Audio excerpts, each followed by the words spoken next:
Il ne pleuvait pas simplement. La pluie martelait les vitres, imposait une atmosphère lourde, presque étrangement protectrice, dans le hall d'exposition de Villepinte. Sylvie Dubois referma le dernier box de ses chevaux, ceux qu'elle avait emmenés en tête-à-tête. 3 pur-sang arabes, qu'elle avait chéris comme ses propres fils depuis des années. À 53 ans, instructrice d'équitation originaire de Versailles, elle se tenait là, au milieu des lumières froides des néons et du véritable fracas des gouttes frappant le verre, consciente que chaque centime investi, ses 80 000 euros, était une économie douloureuse depuis la mort prématurée de son mari, il y a 2 ans. L'atmosphère respirait la tension, mais aussi l'accomplissement. Ses chevaux, fiers, brillants sous les projecteurs, bougeaient à peine, comme s'ils savaient que c'était le moment crucial. Et puis, cette voix, grave et posée, surgit derrière elle. Pas une intrusion, plutôt une sorte d'évidence. « Excusez-moi, madame, ce sont vos chevaux ?» Elle se retourna et rencontra un regard sombre, élégant, sur un homme qui portait un costume bleu marine, probablement sur mesure. Un costume aussi parfait qu'un geste de maître d'armes. Une montre dorée, scintillante au poignet. Le duo de la pluie et de l'élégance rendait la scène irréelle. Elle répondit, la voix légèrement tremblante, « Oui, ce sont mes purs. » Une banalité, mais chargée de sous-entendus. Cette allure imposante, l'intensité de son regard, Sylvie resta un instant sans voix. Lorsqu'elle réussit à articuler, sa main tremblait légèrement. « Puis-je demander qui s'y intéresse ?» Le sourire qui suivit n'était pas celui d'un acheteur pressé, mais d'un homme sûr, d'un homme habitué au luxe. Il se présenta. Cheikh Hamad bin Rachid Al Thani. Une carte de visite finement gravée, avec Altan Royal Stables, Doha, Qatar, écrit en lettres dorées. Elle reconnut ce nom, l'une des lignées les plus puissantes du Golfe. « Vous souhaitez acheter mes chevaux ?» balbutia-t-elle. Il répondit doucement, presque comme une promesse. « Pas seulement acheter, je veux vous offrir une opportunité qui pourrait changer votre vie. » Et il écrivit sur un chèque en or une somme inimaginable. 500 000 euros. Le monde de Sylvie se mit à vaciller, une valeur plus de 6 fois ce qu'elle estimait pour ses Arabes. Et ce regard, cette voix. « Les femmes françaises comprennent les chevaux mieux que quiconque, dit-il. Je vous ai observé. Votre lien avec vos chevaux, c'est ce qui manque au mien. » Il ajouta, en une phrase qui fit vibrer son âme fatiguée. « Je veux que vous dirigiez mon haras, comme ma partenaire. Une vie au Qatar, royale. 200 000 euros par an, maison, voiture, les plus beaux chevaux. » Des images défilaient dans l'esprit de Sylvie. Dunes, oasis, palmiers, une oasis de sérénité, et puis ce petit écrin en velours qu'il sortit. À l'intérieur, un diamant qui scintillait à un point presque indécent dans la lumière crue de l'exposition. C'est un geste culturel, un symbole de sincérité, expliqua-t-il.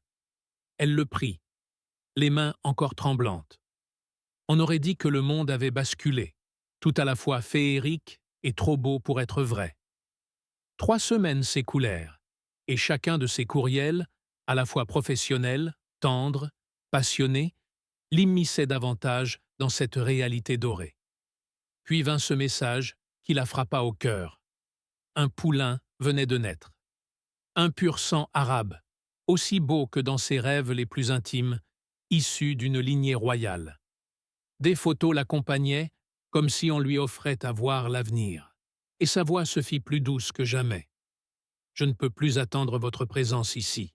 Venez. » Alors, quand le contrat arriva, salaire de 250 000 euros, villa à Doha, assurance, visa de travail, compte bancaire au Qatar National Bank, Mercedes classe E, elle sut que ce n'était pas un jeu. Tout semblait parfaitement arrangé. légale. Elle relut chaque clause, tout paraissait réel. Et le soir même, il lui avoua que ses intentions étaient sérieuses. Il souhaitait l'épouser. Elle, veuve, simple instructrice, se retrouva en quelques nuits promise à un cheikh qatari, reine possible d'un royaume équin. Le lendemain, il lui acheta des vêtements sur mesure, des bijoux, des livres rares. Chaque matin, un présent apparaissait, délicat, précieux. Lorsqu'enfin le billet en première classe fut annoncé, elle sut que le piège, s'il y en avait un, était déjà fermé. À l'aéroport de Doha, elle descendit, et tout ce qu'elle avait imaginé prit forme. Un chauffeur en costume blanc la mena à une Rolls-Royce Phantom fraîche, plein de promesses et de champagne français.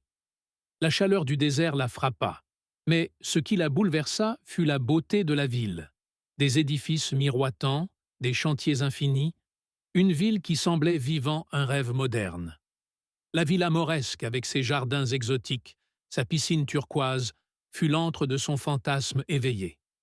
Dans le dressing, la robe en soie bleue brodée de perles et boucles en diamants, elle ne reconnaissait plus la femme qu'elle avait été. Elle devenait celle dont elle avait toujours rêvé. Par une matinée d'automne ordinaire à Rio de Janeiro, rien ne laissait présager qu'un mystère vieux de plusieurs décennies allait prendre racine.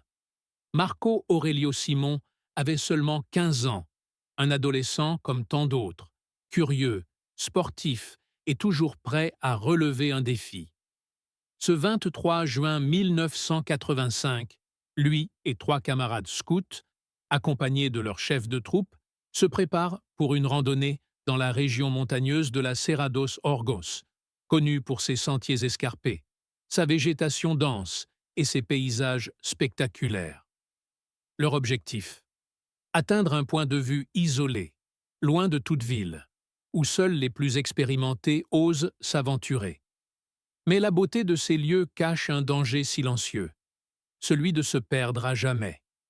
Dès les premières heures, le groupe avance dans la forêt humide, le bruit des feuilles froissées sous leurs pas se mêlant aux cris lointains des oiseaux.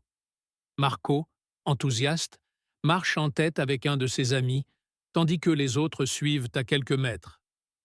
À un moment, le chef de troupe remarque qu'un des scouts a perdu son insigne.